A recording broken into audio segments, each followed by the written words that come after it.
ይህም ቪዲዮ መመልከት ወይንም ማዳመጥ ያለበት እድሜው ሳይሆን አይምሮ ለአካለ ማስተንተን የደረሰ ሰው ብቻ ነው። ቢስሚላህ ራሕማን ራሒም። አሰላሙ ዓለይኩም ወራህመቱላሂ ወበረካቱ። ውድና የላቃችሁ ሙስሊም ወንድም እህቶች እንዴት ናችሁ? ሰላም ናችሁ ወይ? ይህም ቪዲዮ እንዳዘጋጅ ያስገደደኝ ዋናው ነገር ኡስታዞች ነን፣ መሻኢኾች ነን፣ ዑለሞች ነን የሚሉ አካላቶች በተለይ ይሄ ቢድዓ እያሉ ረሱል ያልሰሩትን እኛ እንዴት እንሰራለን ብለው የሚያስተጋቡ አካላቶች ረሱል ሰለላሁ ዐለይሂ ወአሊሂ ያስቀመጡትን ሱና ሲቀየር በአይናቸው እየተመለከቱ ዝም ማለታቸው ይህንን ቪዲዮ እንዳዘጋጅ አስገድዶኛል። እስኪ እኔ ማብራሪያ ከማበዛ ራሱ ጉዳዩ ስለሚያብራራ ወደ ጉዳዩ ብንገባ ጥሩ መስሎ ታየኝ። መቼም ሁሉም ሙስሊም አላህ ወፍቆት መካ ሂዶ ሐጅ ያደርጋል፣ ዑምራ ያደርጋል ተብሎ ባይታሰብም እድሜ ለቴክኖሎጂ ዓለም ላይ ያለውን ነገር በዛው ቅጽበት ቦታው ላይ እንዳለን ሁነን የመመልከት እድሉን አላህ ፈጥሮልናል። ይህ ማለት አንድ ሰው መካ ለሐጅም ይሁን ለዑምራ ባይሄድም መካ ላይ ስላሉ የተለያዩ ቦታዎች ወይንም ስለ ኢስላማዊ ሸሪዓ አተገባበሮች የመመልከት እድሉ ሰፊ ነው። እናም ይህ በምስሉ ላይ የምትመለከቱት በመካ በዓረፋ ተራራ ላይ የተቀመጠ ሐውልት በፊት ከረሱል ሰለላሁ ዐለይሂ ወአሊሂ ዘመን ጀምሮ አልነበረም። አሁን በእኛ ዕድሜ የተቀመጠ ነው። ይህ ማለት 2፣ 3፣ 5 ዓመታቶች ውስጥ ማለት ነው። ከ2000 እንደኛ አቆጣጠር በኢትዮጵያ አቆጣጠር ከ2010 በኋላ የተቀመጠ ሐውልት ነው። እስኪ ስለዚህ ሐውልት መሰረታዊ ማንነቱና ቦታውና ትርጉሙ ምን እንደሚመስል እስኪ አብረን እንመልከት። እንደ ኢስላም አስተምህሮ ይህ ሐውልት መሰረቱ አሁን በምስሉ ላይ እንደምትመለከቱት ከረሱል ሰለላሁ ዐለይሂ ወአሊሂ በፊት መሰረቱ የተጣለው በነቢዩላህ ኢብራሂም ሲሆን ይህ ሐውልት በሸይጣን አምሳል ነው እንደ ኢስላም አስተምህሮ የሚታየው። ልብ ብላችሁ ተመልከቱት። ይህንን ሐውልት ከረሱል ዘመን በፊት ጀምሮ ነቢዩላህ ኢብራሂም ነቢዩላህ ኢስማኤልን ልጃቸውን እረር ተብለው ያው በየዓመቱ በዓረፋ እንትኑን ታሪኩን ትሰማላችሁ። ይዘውት በሚሄዱ ሰዓት ኢብራሂምን ማነው እስማኤልን ከሐሳቡ ከአባቱ ዓላማ ለማዘንበል ሸይጣን በሚወሰውስበት ሰዓት ሸይጣንን ነቢዩላህ ኢብራሂም ጠጠሮች እየወረወሩ ሊያርቁ የሞከሩበት እንደሆነ ይታወቃል። እናም ይህ በምስሉ ላይ የምታዩት ምስል እንደ ኢስላም አስተምህሮ የሸይጣን ተምሳሌት ነው። ለምን ነቢዩላህ ኢብራሂም ሸይጣንን ከልጃቸው ሐሳብ እንዲርቅ በጠጠር እየወረወሩ ያራቁበት ስለሆነ ማለት ነው። ልብ ብላችሁ ተመልከቱ። ከጥንት ጀምሮ የነበረው የሸይጣን ተምሳሌት ድንጋይ ይህንን ይመስላል። ይሄ ሐውልቱ ማለት ነው። በኋላም ትንሽ ዘመን ለወጥ ሲልም ያው በምስሉ ላይ እንደምትመለከቱት ይህንን ይመስላል። አሁን ደግሞ ህብረተሰቡ እየሰፋ እየበዛ ሲመጣ ሁሉንም እንዲያጣቅም በሚሆን መልኩ በዚህ መልኩ ተሰርቶ ታዩታላችሁ። ይኸው አሁን በምስሉ ላይ እንደምትመለከቱት ውበቱንም ጭምር በማጉላት ወይንም ውበት እንዲኖረው በማድረግም ጭምር እንዲህ ባማረ መልኩ ተዘይኖ ቁጭ ብሎ እናገኘዋለን። ይህ ድንጋይ ወይንም ይህ ሐውልት መቀመጫው የት ነበረ ካላችሁ ደግሞ ዛሬ ላይ እንደምናገኘው በዓረፋ ተራራ ላይ ሳይሆን እታች ሜዳው ላይ ነበር። እንደምታዩት ያው ህብረተሰቡ ሜዳው ላይ ነበር። ልብ በሉልኝ ይችን ነጥብ። እታች ሜዳው ላይ መካ ከተማው ሜዳው ላይ ነበር የነበረው። የኋላ ኋላ አሊ ስዑድ ወይንም ሳውዲን እያስተዳደረ ያለው የንጉሳን ፋሚሊ ምን አደረገ?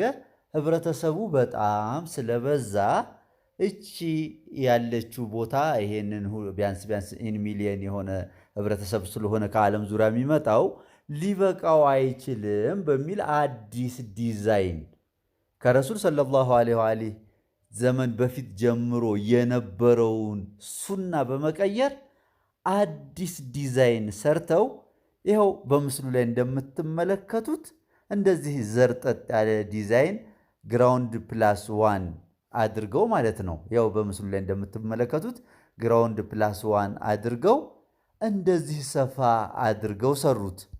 እንደኔ መሆን እንኳን ከነበረበት ዲዛይኑን ሳይቀይሩ ልክ እንደዚሁ ግራውንድ ፕላስ ዋን እንዳደረጉት ሁሉ ግራውንድ ፕላስ ቱም ስሪም ፎርም አድርገው ማለት ነው ወደ ላይ ያንኑ ሱናውን በጠበቀ መልኩ ወደ ላይ ዝም ብለው እንደሾለ ቢያወጡት ጥሩ ነበረ ባይ ነኝ። ይህ ዲዛይን በመቀየሩ በራሱ ተቃውሞም አለኝ። ችግሩንም ወደ ኋላ አብረን እንመለከታለን ኢንሻአላህ። እንግዲህ ይህን ዛሬ ላይ አረፋ ተራራ ላይ የምናገኘውን ሐውልት ድሮ ወይንም እንደ ኢስላም አስተምህሮ የነበረበት ቦታው እታች መካ ሜዳው ላይ ነበረ። ልብ አድርጉ፣ እችን ነጥብ ብቻ ያዙልኝ። እታች የመካ ከተማ ሜዳው ላይ ነበረ። እስካሁን ያየነው በኢስላሚካል አንግሉ ነው።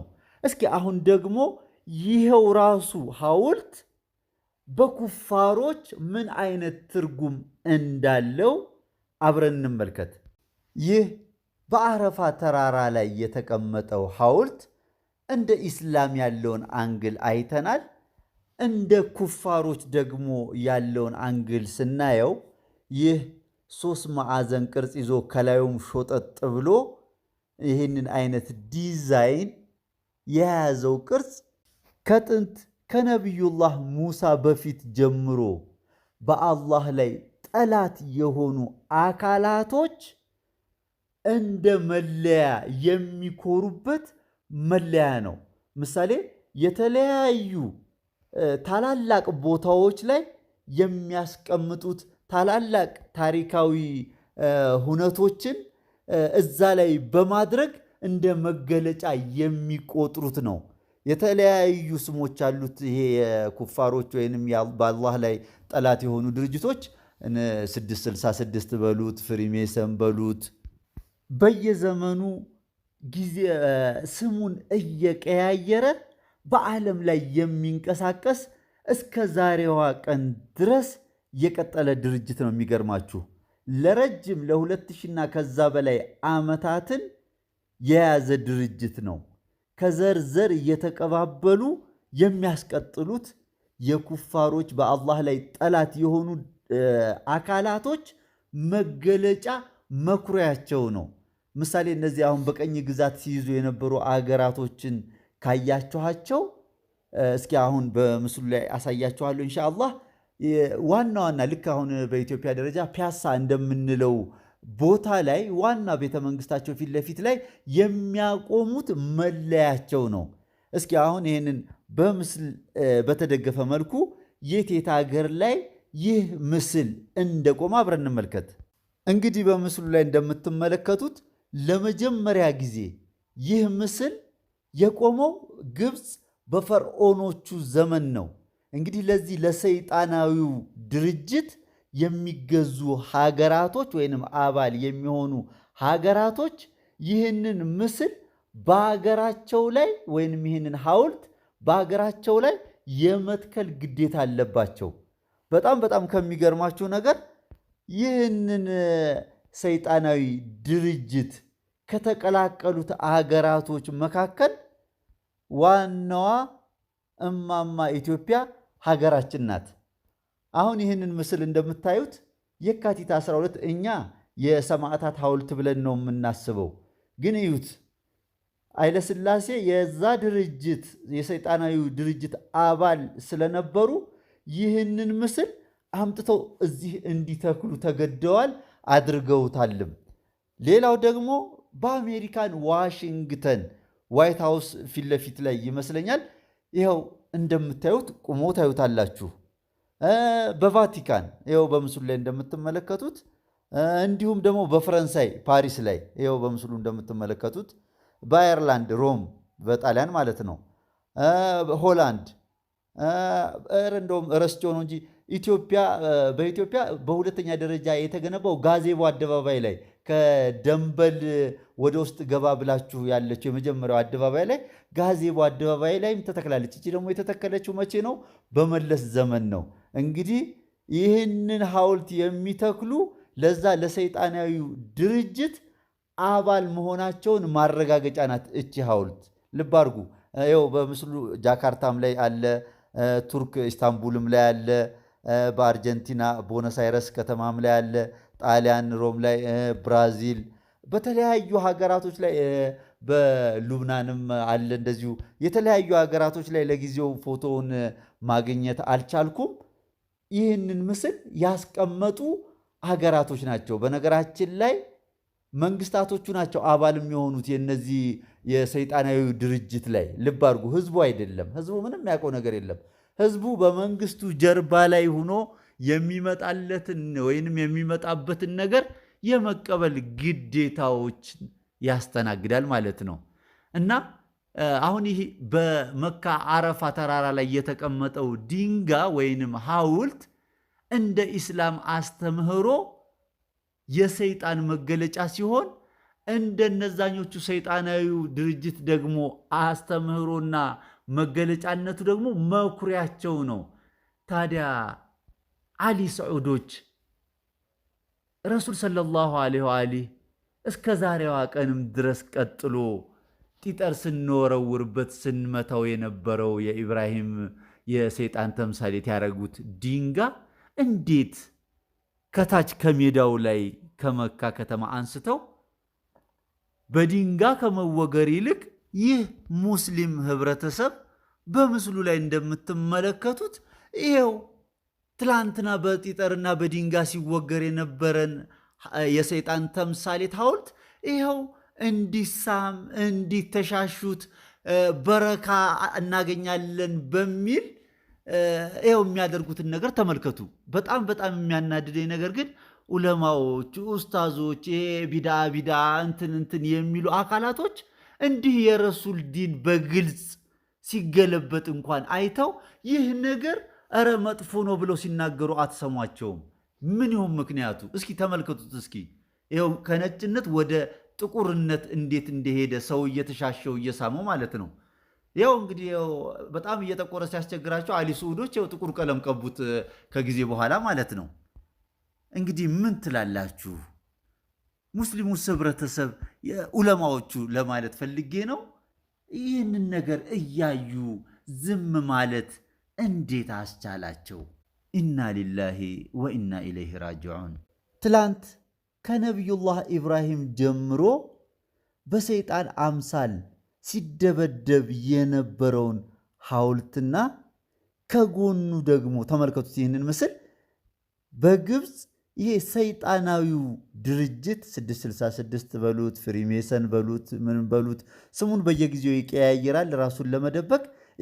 ተመልከቱት እስኪ ምስሉ ላይ የዲዛይኑም የቅርጹንም ተምሳሌትነት እኛ በሰይጣንነት የምንመስለውን እነሱ በመኩሪያነት ነው የያዙት። አደባባዮቻቸው ላይ ፒያሳዎቻቸው ላይ ነው የሚያቆሙት። ልብ በሉልኝ። ይህንን ምስል በደንብ አድርጋችሁ ተመልከቱ። ምን ያህል የአላህ ጠላቶች እንደሆኑ አላህ በሸይጣንነት ያስቀመጠውን ተምሳሌት እነሱ በመኩሪያነት እንዴት እንደያዙት። እንደው ሰው እኮ የሆነን ነገር እንኳን የሆነን ምስልን እንኳን ስንመርጥ እኮ የሆነ ጥሩን ነገር እንደው ማንነታችንን የሚገልጽ ነገር እኮ እንመርጣለን። እነሱ ግን ልብ ብላችሁ ተመልከቱት። በእስልምና በሰይጣን አምሳል የተፈረጀውን እነሱ በመኩሪያነት ያዙት። ይህም ደግሞ አልበቃ ብሎ የኛዎቹ እስልምናን እንመራለን፣ እስልምናን እንኻድማለን የሚሉት የአሊ ሰዑድ ቤተሰቦች ይኸው ሌላው የሰይጣናዊው ድርጅት በመኩሪያነት የሚይዘውን አምሳል ይኸው እኛም እንድንስመው መኩሪያችን አድርገን እንድንይዘው መካ አረፋ ተራራ ላይ አስቀመጡልን። እኒህ ሰዎች እነማን ናቸው ወደሚለው ጥያቄ ሳይወስደንም ትላላችሁ? ያው የዚህ ሐውልት ምስጢር የተረዱ አንዳንድ አካላቶች እስኪ ይህንን ሙስሊም ወንድማችንን እስኪ ተመልከቱት። ያወቀውን የተረዳውን ነገር እንዴት በንዴት እየጮኸ ወደ ሐውልቱ ቀርበው የሚስሙትን የሚተሻሹትን ለተበሩክ እጃቸውን ጣል የሚያደርጉበትን አካላቶች እባካችሁ ይሄ ነገር ሽርክ ነው፣ ይሄ ነገር ክልክል ነው፣ ወደዚህ አትቅረቡ እያለ ዳዕዋውን እንግዲህ ሲናገር እስኪ አብረን እንስማው። በጣም የሚገርመው ደግሞ ንያቸውን ይሁን ፍላጎታቸውን ሁሉ ደግሞ እዚሁ ሐውልት ላይ ጽፈውበታል። بسم الله الحمد لله والصلاة والسلام على رسول الله وعلى آله وصحبه ومن والاه. Brother and sister, wallahi this is haram, wallahi shame, wallahi عيب. قسم بالله if Prophet Muhammad sallallahu alayhi wa sallam here, he will be angry on all of you. Stop, this is stone, this is haram. We don't ask this, we ask Allah subhanahu wa ta'ala. እንግዲህ ልብ ያለው ልብ ይበል ከማለት ውጭ ምን ማለት ይቻላል? ዑለሞች ምን ዝም አስባላችሁ? ኡስታዞች፣ ዳኢዎች ምን ዝም አስባላችሁ? ይህን ጉዳይ የእኛም ሀገር ሙስሊሞች መቼም ለሐጅ እዛ መሄዳቸው አይቀርም። ይህንን ከነቢዩላህ ኢብራሂም ጀምሮ በሸይጣን አምሳል ሲቀጠቀጥ የነበረ ነገር ሂደው እዛ ሲተሻሹና ለተበሩኩ ሲስሙት ማየቱ ምንድን ነው? እስኪ ለእናንተ ጥቅማችሁ? ታዲያ አልዑለማ ወረሰቱል አንቢያ መባሉ ምኑ ላይ ነው የእናንተ ዋሪስነታችሁ?